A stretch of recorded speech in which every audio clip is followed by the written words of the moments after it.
Masih di Beyond the Game dan masih bahas tentang pemain dalam beberapa hari terakhir ya, beberapa minggu terakhir.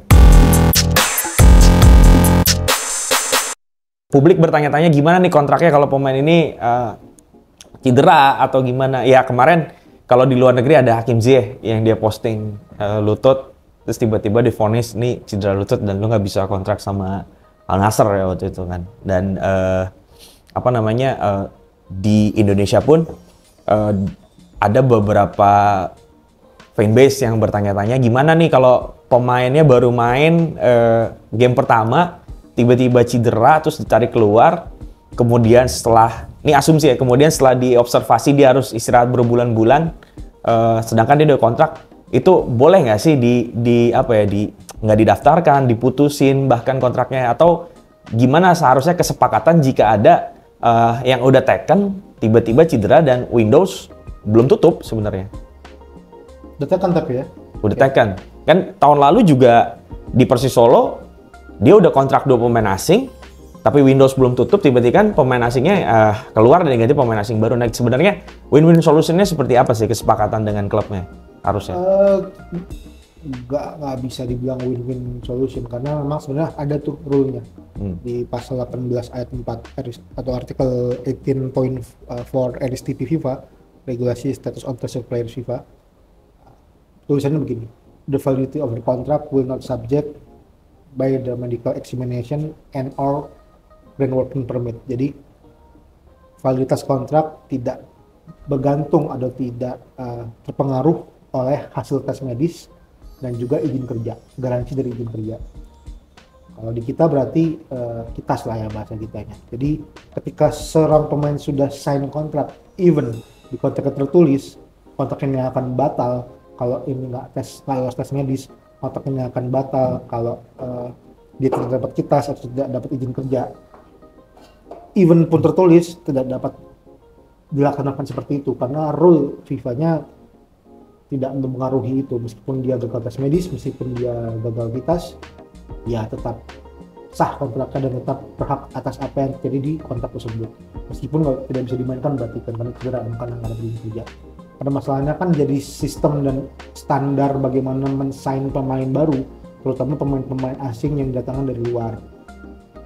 Ya tadi Hakim Ziyech tadi, tapi dia belum sign kontrak. Nah itu dia. Karena dia tes medis dulu baru sign kontrak. Kalau yang kita per syuting hari ini tanggal ya tau lah H-1 kemarin salah satu gelandang terbaik Italia Davide Fratesi kan pergi ke klub terbaik dunia tadi kan. Iya. Dia tes medis dulu baru sign kontrak gitu. Jadi kalau tes medisnya gagal ya nggak jadi kontrak, ada gitunya. Tapi kalau udah kontrak dulu mau tesnya gagal mau tesnya berhasil ya nggak bisa. Atau mungkin kayak misalnya Robin Gosens lah, lagi-lagi tim terbaik dunia tadi kan. Karena gue nggak tahu tim lain soalnya. Dia dikontrak dengan kondisi cedera, tapi dengan harga murah jadinya dibeli dari Atlanta. Kan ada pengecualian yang Inter tahu pemainnya memang cedera, tapi gue sengaja beli pemain cedera karena biar harga murah. Gue sembuhin, kalau udah sembuh jadi pemain gue. Ada begitu-gitunya. Yeah. Cuman alurnya seperti itu. Permasalahan terbesar adalah masalah kitas. Karena kita tahu harusnya untuk mendaftarkan kitas harus ada kontrak kerja di antara, ini nggak ngomongin bola, di antara corporate atau perusahaan yang meng-hire dengan si WNA. Ya. Tapi negosiasi FIFA-nya bilang begitu. Ini problem yang harus diselesaikan. Dan apakah ada yang tahu? Gua rasa enggak. Gitu. Ya kemarin sih sempat ngobrol juga tentang yang masalah cedera sama Doc Bro juga, itu dia juga udah dibahas ya di episode sebelumnya yang dia bilang ya ada sih klub yang mau ambil resiko ngambil pemain cedera asalkan itu kesepakatan aja mau disembuhin. Cuman nah ini yang kitas. Kan kadang kan kalau untuk dapetin working permit kan lo harus sudah ada kontrak. Yes. Itu dulu dong gitu kan, lo baru dapat working permit. Sedangkan di sini gimana ya? Itulah problemnya yang harus diselesaikan oleh lembaga-lembaga negara kita. Jadi kerjasama yang harus dibuat menurut gua untuk autokritik terhadap federasi tidak hanya dengan hal-hal yang sudah terjadi misalnya dengan polisian, efisien segala macam, tapi juga dengan Menkumham perlu banget. Kemenaker perlu banget. Jadi harus ada itunya. Bagaimana untuk punya special track buat pemain bola yang main di Indonesia untuk mencari win-win solution itu ada. Bagaimana ketika dia mau datang seperti ini. Karena atau harusnya punya juga regulasi mendatangkan pemain asing itu seperti apa sih. Jadi kan suka imigrasi mengeluarkan blacklist country. Ya benar. Itu kan harus dikerjasamakan, diupdate every day mungkin. Itu mah hitungannya bisa hitungan hari kali ya, gue nggak terlalu paham. Kemenkom mengeluarkan rules itu berapa hari sekali. Cuman itu perlu diupdate, jangan sampai dia datengin pemain dari negara yang punya kita ada blacklistnya jadi nggak bisa datang. Itu kan juga perlu dicermati gitu. Meskipun ya isunya isu politik, tapi mau nggak mau kita harus menghormati hukum nasional tadi. Hal-hal gitu kan yang perlu tahu, yang diketahui untuk berapa ton kita kan syaratnya apa aja sih yang harus dipenuhi, gitu-gitunya lah. Jadi ya untuk mengamankan pasal itu ya dengan kerjasama dengan berbagai pihak yang memang berkepentingan. Dalam hal ini juga Kemenkumham dan Kemenaker yang sejauh ini kita belum melihat ada kesana. Tapi dari point of view idealnya gimana sih untuk kita masalah yang tadi yang kita bahas? Di hukum negaranya mengatur seperti itu, harus ada kontrak untuk buat kita harus dipenuhi. Ya harus ada win-winnya. Bagaimana caranya? Apakah dengan mungkin bahasa yang sering terdengar prakontrak, apakah mungkin juga dengan invitation letter bisa begitu kan?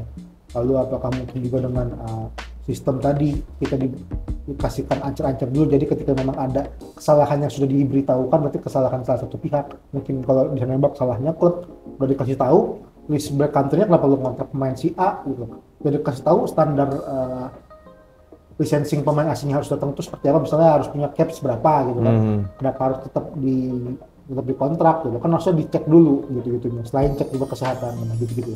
Tapi sebenarnya seberapa sering sih kasus yang jadi buat pemain nih kontraknya nggak berlaku karena nggak memenuhi standar yang tadi lu bilang kita atau tes kesehatan. Terus ya kan banyak juga kan tadi juga lu sempat nyinggung ngomong lagi masa prakontrak, banyak juga kan yang prakontrak aja udah, kadang prakontrak juga jadi gak beres juga kan, banyak yang ngakal-ngakalin juga. Jadi yang gue pengen tahu seberapa sering sih kasus? Banyak, beberapa kayak seperti pemain gagal les medis, pemain tidak lolos qualified dari pemain asing, tapi sudah sign kontrak benar pemain asing ya. Dan mayoritas selain masalah administrasi secara perselisihan dimenangkan oleh pemain, kadang ada pasal 18 ayat 4 tadi. Jadi ya tambahan kuota pemain asing kan yang kita khawatirkan seperti itu sebenarnya. Jangan sampai ketidaktahuan administrasi dan regulasi membuat banyaknya case yang tujuannya adalah untuk menambahkan sifat entertainnya sepak bola kita dengan banyaknya pemain asing, tapi jadi menimbulkan polemik atau masalah kasus di belakangnya. Jadi pengetahuan tentang masalah administrasi dan regulasi juga perlu yang disosialisasikan atau bahkan dipelajari oleh masing-masing stakeholder. Terus gimana FIFA mengatur hal ini, terutama tentang validitas kontrak? Dan kemarin juga ada aturan baru FIFA apa sih yang sebelumnya kita ngomong bulan Maret itu yang kata lu? Bulan Maret? Iya, aturan terbaru FIFA tentang validitas kontrak. Nah itu gimana FIFA mengatur hal tentang ini juga? Itu? Tadi RSTP tadi, Regulation Status on the Transfer Player, RSTP. RSTP. Itu di amandemen terbaru di bulan Maret. Yang muncul sih ada regulasi, kalau 18.4 ini sih bukan regulasi baru. Yang regulasi baru di bulan Maret adalah masalah tentang tidak adanya syarat untuk mengeluarkan dokumen dari mantan klubnya ketika habis kontrak. Itu lebih ke sana. Kalau dengar Bosman Rule lah. Bosman Rule yang masih terjadi di sini. Di Eropa tahun 292, di sini udah tahun 2023. Berarti kita sudah terlambat selama 31 tahun.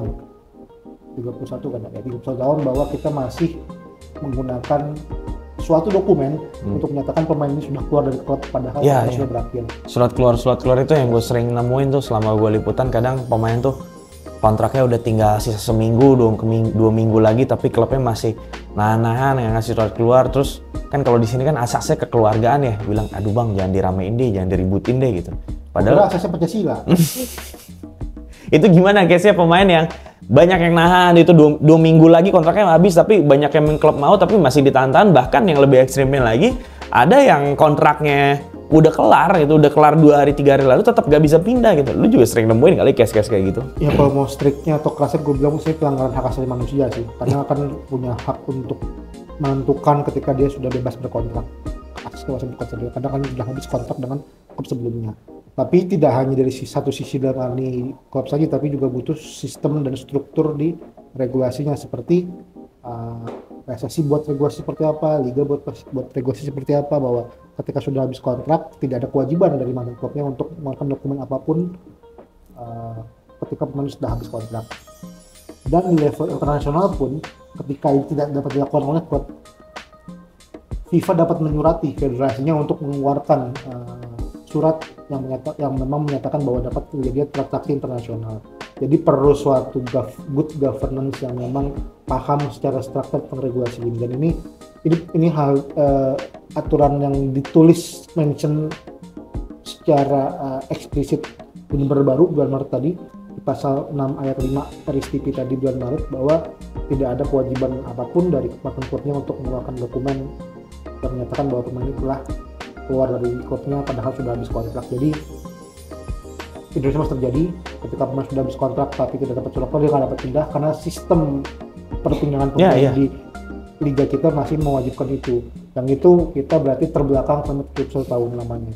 Ada di siap itu kan harus butuh masukin itu kan. Mungkin mohon maaf kalau kasar keras, tapi siapnya belum siap berarti. Siapnya belum siap. Nah, sebagai player association, lalu gimana ya cara kayaknya udah perlu diedukasi bahwa itu tuh udah nggak penting gitu. Dan sekarang juga banyak pemain dan gue juga pengen tahu sekarang tuh udah banyak gak sih pemain atau seberapa banyak pemain yang masih mikir tuh kalau surat keluar tuh sebagai surat sakti, padahal kan udah nggak juga gitu. Gue juga kadang kesel sama pemain yang edukasi dan juga bersuara untuk pada pengambil kebijakan merubah kebijakan itu gitu, atau menerapkan kebijakan yang apa FIFA terapkan. Jadi ketika mau ngajunya ngomongin masalah rule FIFA ya adopsi semuanya, dan hal ini tidak dapat tolerir gitu, bukan hal yang mesti tolerir. Misalnya kalau kayak pemain dapat menyatakan just cause atau dia dapat pindah ke tim lain kalau nggak dibayar berapa bulan berturut-turut, itu dalam rule dapat dinegosiasikan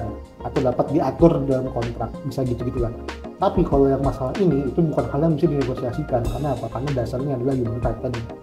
Kalau tadi kan atau mungkin pemain dapat pindah ke tim yang expiring kontrak 6 bulan gitu kan. Kalau memang kita main di Eropa tuh main FM juga, Januari kita udah bisa sign pemain gratis untuk bulan Juninya atau bulan Julainya. Itu bisa dinegosiasikan gitu. Sampai berapa bulan sih? 6 bulan kah? Ya kalau ngomongin Liga 2 cuma mainnya 6 bulan, masa barusan udah pindah, kan nggak mungkin kan. Itu kan hal yang bisa dikomunikasikan. Tapi kalau masalah ini itu adalah basicnya adalah human rights, bukan masalah perjanjian, bukan masalah perdata. Masalahnya ya masalah hak kebebasan untuk berkontrak. Itu ada kok di asas hukum kita juga sebenarnya. Yang paling fresh itu kan tahun lalu ya, gimana ada klub Liga 2 yang nggak memberikan hak dan kewajibannya pada pemain, terus tiba-tiba pemainnya banyak diminati sama klub Liga 1, which is Liga 2 waktu itu nggak jalan, tapi akhirnya pemain itu nggak jadi pindah karena nggak dikasih alasannya surat keluar itu gitu. Nah gimana case yang baru-baru itu lalu lu ngelihatnya gitu, ketika memang lu hak kewajiban lu nggak dapet tapi lu ditahan-tahan nggak boleh pindah klub ke Liga 1 tapi lu liganya juga nggak ada gitu. Lu tau lah apa yang kemarin kan. Ya kalau ngomongin bahasa agama berjolim lah. Cukup tahu aja, jangan begitulah kasarnya kan ya, nggak ada ikatan kecuali memang ada hal yang memang salah oleh pemain yang masalah. Pun juga itu kan pun begitu pun juga nggak bisa menahan hak seseorang untuk pindah bahwa sudah habis masa kontraknya. Kalaupun ada masalah diselesaikan, bukan dengan menahan tanpa alasan yang jelas. Jadi ya, kalau tadi gue pakai bahasa yang secara aktivis siap tidak siap, kalau ini gue pakai bahasa agama dikit lah, jolim lah namanya. Zolim. Lu punya hak buat melakukan apapun, tapi lu ditahan dengan alasan nggak jelas gitu. Ada gitunya sih menurut gue ya. Itu yang perlu ditegakkan, yang tidak common terjadi, tidak terdengar isunya di publik, tapi perlu untuk diketahui, atau bahkan pemain dan mungkin stakeholder pun juga nggak tahu ada aturan itu. Itulah untuk sama-sama belajar cari tahu. Jadi ketika ngomongin bola ada aturan di sana, bukan cuma sekedar nendang bola hobi main fun, menang atau kalah, menang dipuji, kalah dihujat, simpel itu main bola itu kan. Ada aturan, ada profesi di sana, ada kehidupan di sana yang memang ini dunia sendiri, ya memang betul bola adalah dunia sendiri gitu, yang sudah banyak perangkat yang masuk di sana.